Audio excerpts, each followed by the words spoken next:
Hi, in this video I'm going to create a connection between Wix site and n8n, which is an automation platform. I've never used n8n, but I'm prompted to do this because of this comment down here, which was in response to a guide I put out about connecting your Wix site to make.com. And I thought it would probably work in the same way, and it does. So I thought I'd record another tutorial for anybody working on n8n. And in the process, I was also able to figure out the answer to this comment about getting an instance ID from a self-hosted app. That's pretty useful as well. So there's two reasons to record this now. So I'm just going to get on with it and show you how it's done. But before I do, here is why you would want to do it in this way. And it's why we do it in this way. So you've got a site that runs on Wix. In our case, it's powered by Wix Studio. And you want to do useful stuff with the data that is in the site, which may be blog content, shopping cart, whatever your use case. And in order to do that useful stuff, you wanted to talk to use layman's language, an external system. So in our case, we use make.com. We have a bubble engine that does augmentation. n8n, in this case, we don't use it very often, but people do. OpenAI, goes without saying, that can give you generative AI augmentation. So we use it to iterate through headlines a little bit. GA4, because that then gives a feedback loop, and so on. You get the idea. But why would you do it through a self-hosted app? You can do a lot of this by putting in code in your front end, but what I've discovered with Wix, the more code you put into the front end, the slower the thing runs, and that is not good, as we all know. By having a self-hosted app, which is literally you just build it for the single purpose of being a data connector. To use old terminology, it's a bit like middleware, showing my age now. And that is literally what it does. It just sits between your website and anything you want to connect it with. The reason for doing it this way is that this connection here is native. So it's already been built by Wix to have that sort of native connection. And what you put in here are the permissions, allows you to do access control. So if you were to code it on the front end, the access control, while possible, starts becoming somewhat problematic. We've seen this where certain parts of, like, for example, Wix secrets, we've had like interim outages and then the interface doesn't work. So it's also more secure, you send webhooks, and like I said, you don't need to front-end code. And because this app is literally just for this purpose, it is reasonably simple in terms of point and click to set it up, and it allows you to interface with your site using the documented Wix REST API. I say documented, I'm not saying well documented, but it's documented and it works. So that's the reason for doing it. As a short segue, I'm now going to dive into how we can connect it to n8n. And this is the first piece that we need to do. We need to create a self-hosted app. The same way as we did with make.com, although make.com have already worked out certain nuances, which in n8n there isn't a native connector to Wix, so we have to work those things out. And I'm going to try and go through that as step by step as possible, because my mission is to help people who are not natural developers, who are trying to do these automations, at least get to first base by having those connections, and then you can use other low-code platforms to do interesting things to help your business. Starting with the end in mind, this is the flow that I ended up constructing, and it just gets some data from the CMS of digitizing events, which is on Wix Studio. So when you test the workflow, it all runs properly. When you open this up, you can see on the right-hand side that it is returning live data from the site.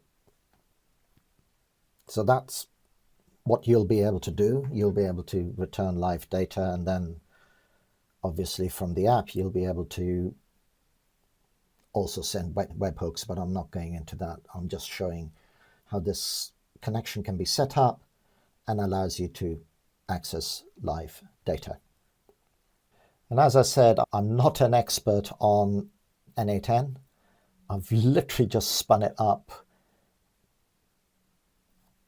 and I'm 2 days into my free trial, and I probably won't have access or upgrade to n8n because we've got enough automation platforms. We don't need another one. So that's the flow we're going to build. Now, let me show you how to get started on the Wix website, which is the app part. So here we are on the dashboard of digitizing events, and you can see I've got this app called n8n connection test, which is what was needed to drive that earlier scenario in n8n to get the data.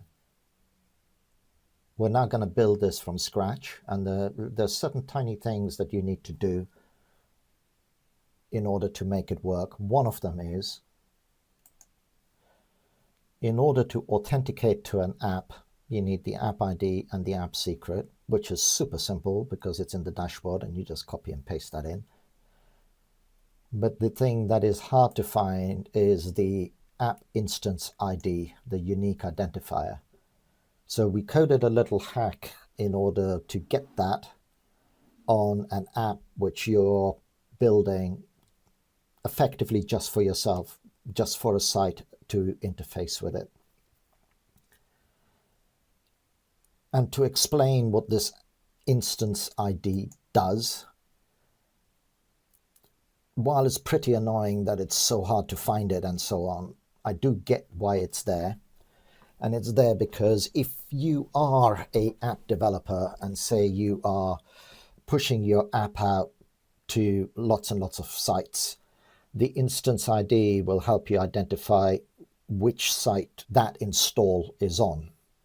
In our use case, where we're using it for ourselves, the fact that this is so hard to get to becomes irritating, but you can see why it would be useful to have a bit of governance around being able to access that for developers. Otherwise, that can cause some issues. But we'll show you how you get the instance ID for this particular app.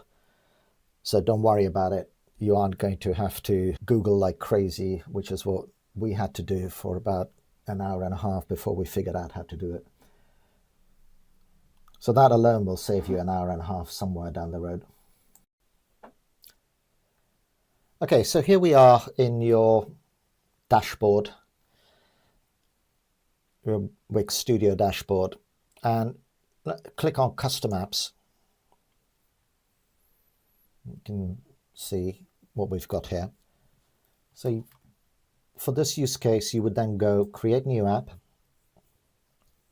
build from scratch, make it self-hosted. Basically, only you are using it. Let's get started.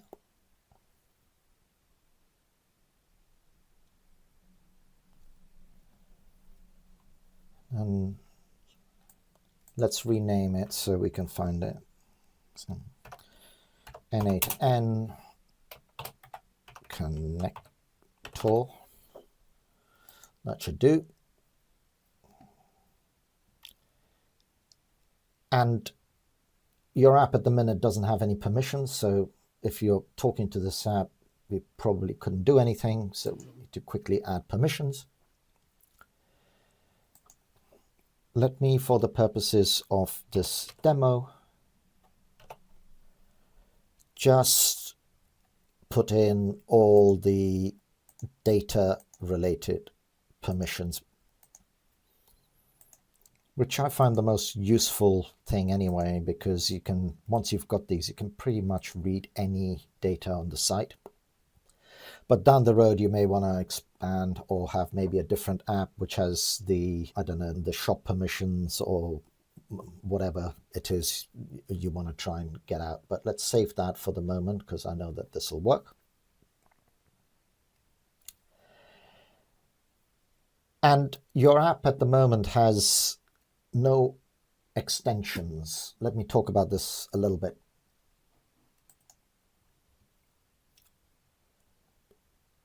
In theory, your app doesn't need any extensions, and extensions are basically just things that do things. And I'll show you what I mean by that. So this app here is, again, just for the use case of connecting to data. It's not doing anything on the site. It's not creating anything on the front end. It's got no other functionality than that. So it doesn't have any extensions. And when you click open, nothing happens, which is cool because it works. But it's not cool because by opening these apps, that is when you can find the instance ID.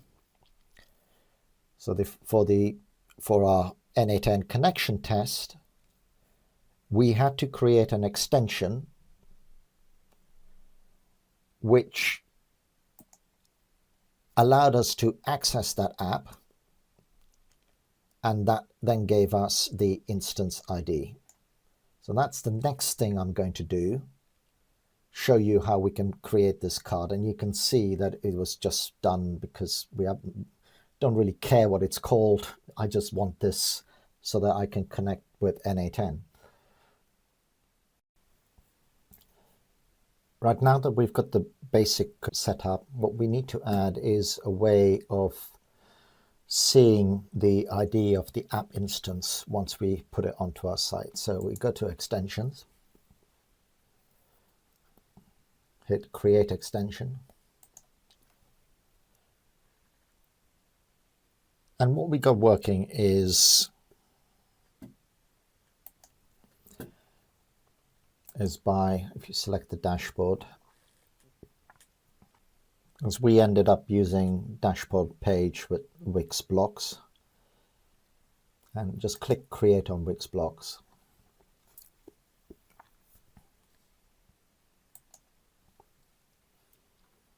So in the first instance, you'll see this. What you're effectively doing is building like a mini dashboard. Then when you see that, and click create extension, dashboard page, and you'll then see this. Now, I'm not really going to change anything here because all we want this page to do is show us the instance ID. And here's how we're going to make that happen. I'm going to add text element. Just drag a paragraph element over. And I'm going to give, so this is just like designing your website. I give this an ID of instance ID text. Just for completeness, I'm just going to put in here instance ID.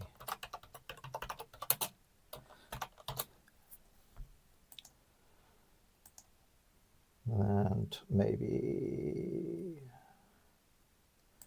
just align it all to the middle. And now in the onReady function, we are going to paste in this code. So I'm going to put this in the comments and a link to GitHub if I need to. But let me just very quickly explain what's going on there. So what this is doing is importing Wix application and then using this function, get decoded app instance, to get the app instance and then put that as information into this text box. We found this function after much digging around, and I am going to put in the link to it. So just as a slight segue, this is the function.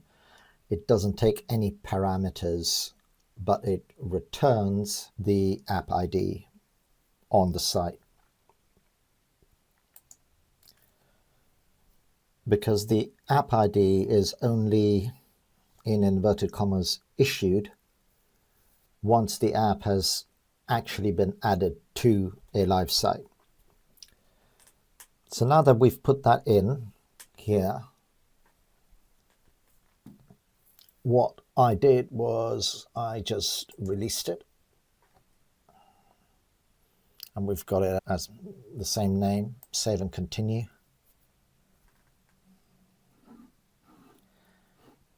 You can put stuff in here, I didn't bother.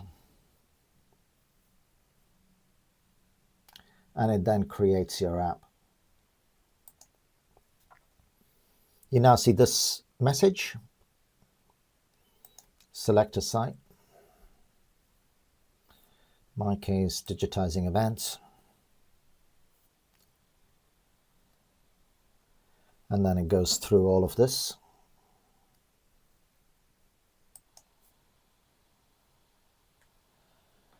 And then you've got the custom app, and then I want to install it.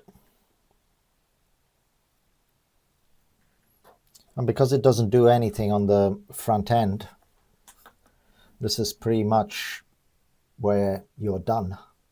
So let me now go back.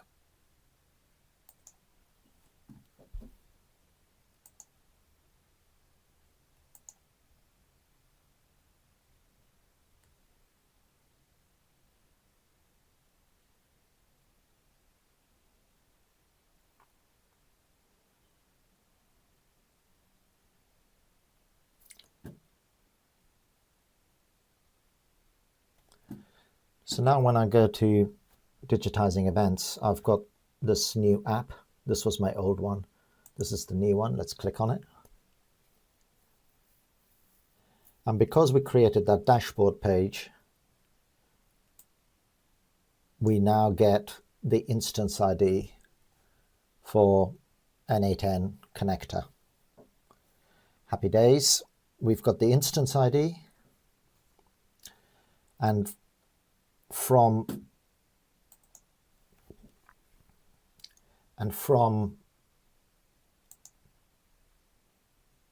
here, when you go to the app dashboard,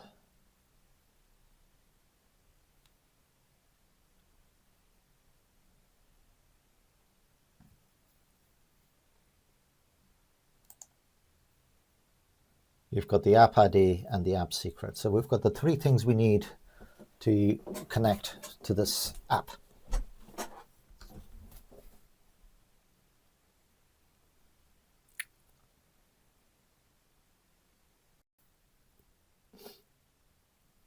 So now that we've got that set up, we can go to n8n and hit create workflow.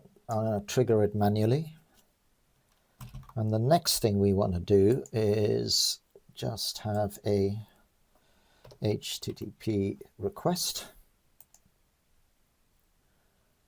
because we need to authenticate the app. There isn't a native connection, so we need to authenticate using a HTTP request.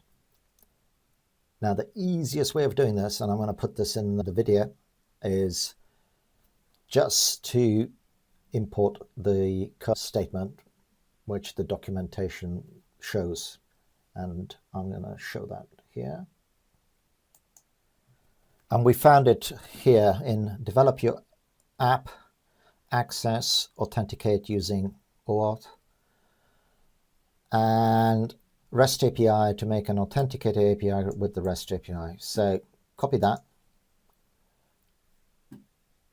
go back to where we were with n8n, click import curl, paste it all in here.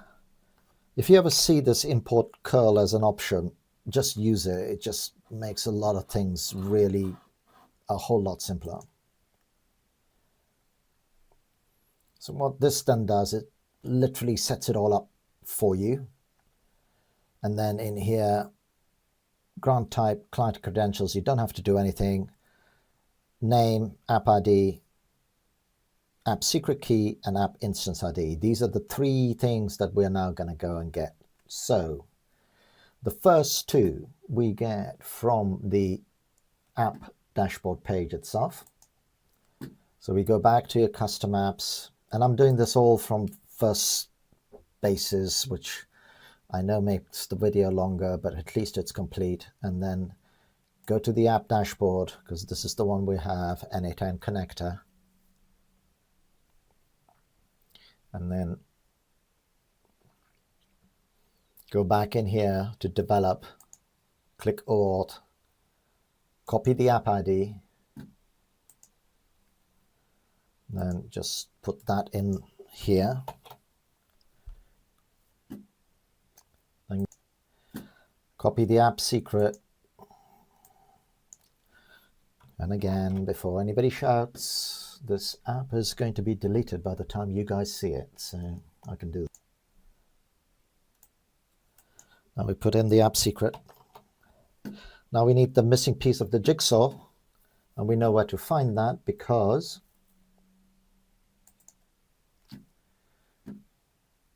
when we installed our app, we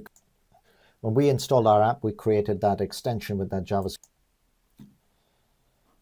So as you've installed the app you've just created to whichever production site you want to interface with, and in our case, digitizing events, on the left-hand side, you'll see apps, and then you will see a link to, so this is the test, this is the one we created trying to figure all this out. This is the one we've just done, so let's click on that. And it'll just show you that page, and it'll show you the instance ID. So we just grab that, make sure we grab all of it, copy that, and put that in as the last piece of the puzzle. And then let's test this step. Bingo, it works. So let me explain what's going on here.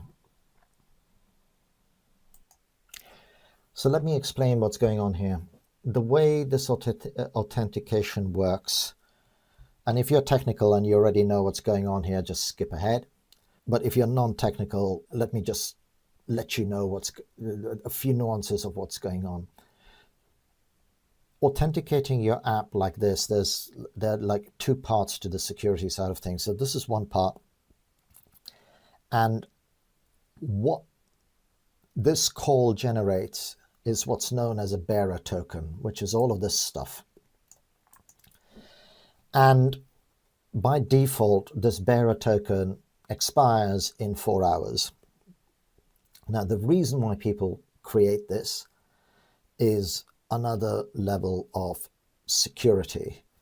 So you won't be able to access your data just with this.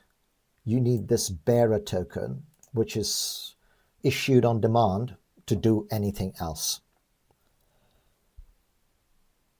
So what this first step has done is allow us to create the bearer token, which we will then use to get the data from the Wix site. So bear with me, I'm going to show you how that works, and then you'll see it all in one flow.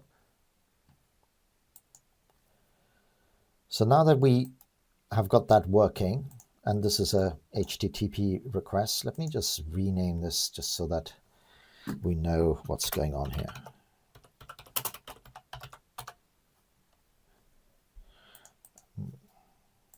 help if I spelled it correctly. There we go. So when we click this, we run this, gives us a bearer token, but we're still not getting any data from the site. So that's the next part of what we need to do. So now we add another HTTP request module. And what I'm going to do is just use it to query data items. So this is the documentation. You need to be working with the REST API documentation. And it says here, this is the, copy the curl. So this is the curl request of what needs to be, how it needs to be sent.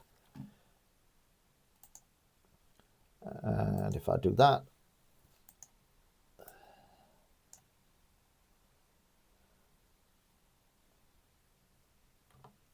and let me put that in.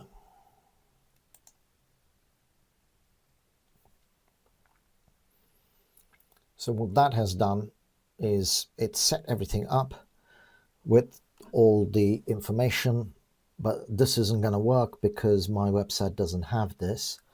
But the one thing that will work is if we go execute previous nodes, you need this authentication.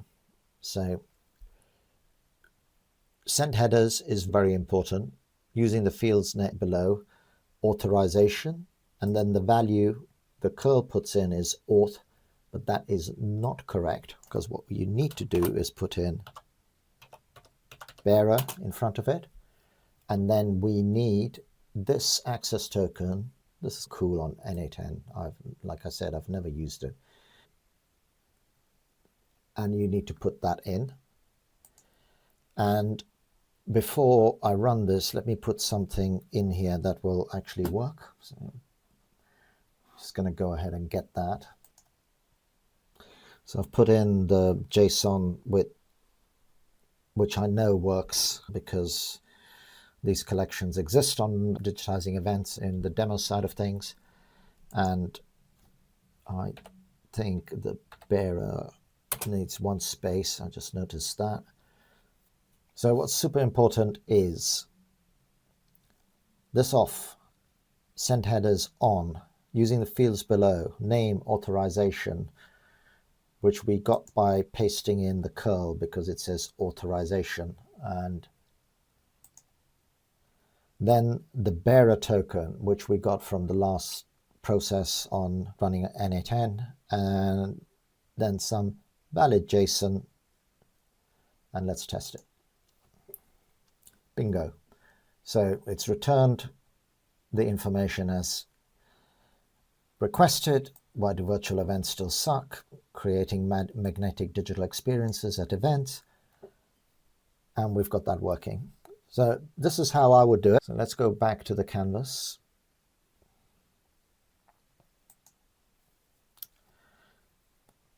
And test the workflow. Boom, it all works. And we are connected. So the world's your oyster now, because you can now literally use anything in the REST API to interface with your website. If you're happy with that, you can stop here, but I will show one piece of potential optimization, which I would do if I would be minded to subscribe to n8n and do our automations that way, and I'll show you that in a second.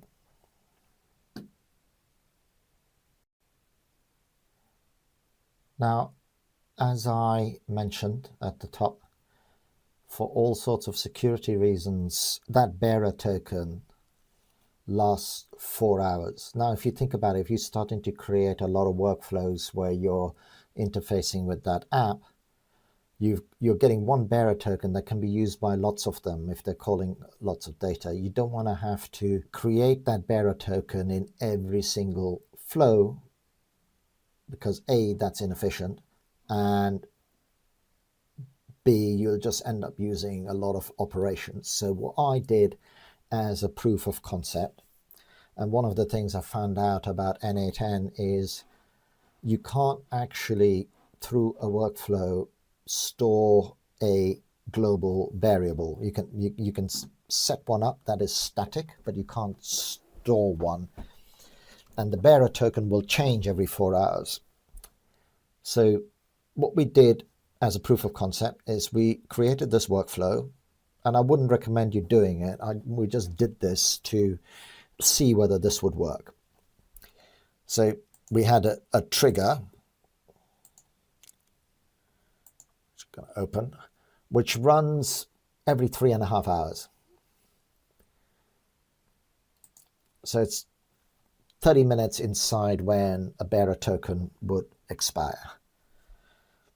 It then runs this, and this gets you a new bearer token every 3.5 hours. Because you got to remember that this bearer token it's not when you ask for it, creates it. Every time it'll create a new one, and each one will last for 4 hours. So this will work. Well, it does work because we've tested it. And what we then did, just for simplicity, we just put it into a Google Sheet. So what this does, and this is not part of this demo, but it just shows you how I would go about using this in production. I would end up storing this, obviously not in Google Sheet, but I would end up having this automation running every 3.5 hours, and I'd storing the bearer token in somewhere that's safe and secure, not a Google Sheet. And then I would have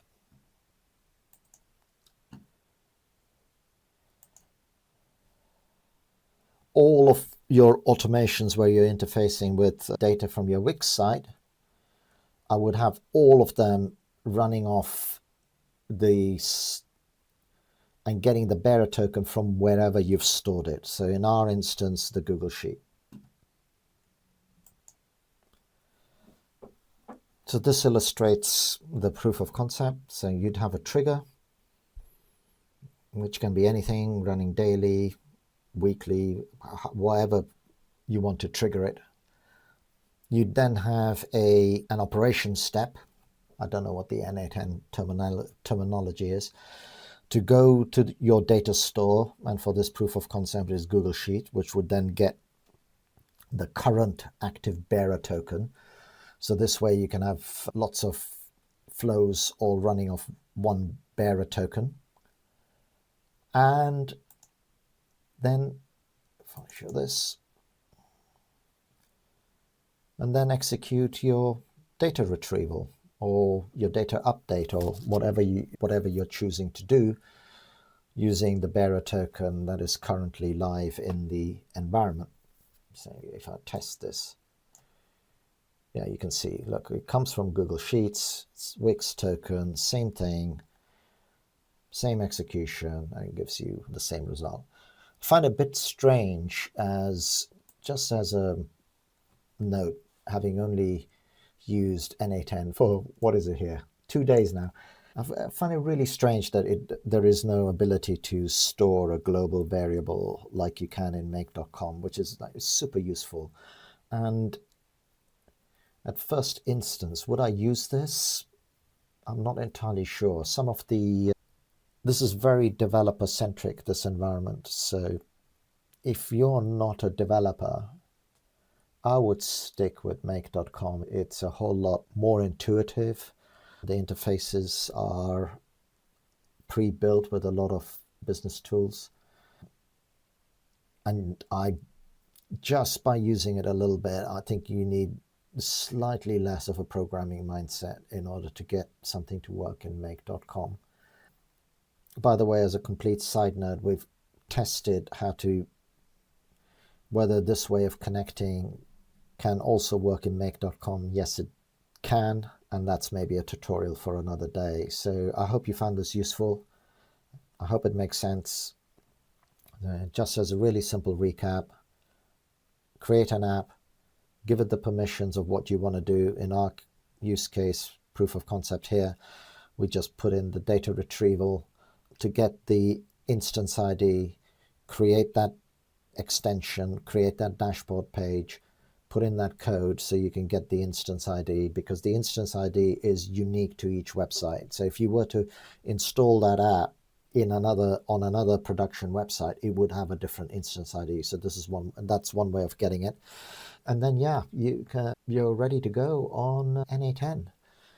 And I better get this edited and shipped, because I only have 13 days left on my trial. So just in case there are any questions from any of you out there.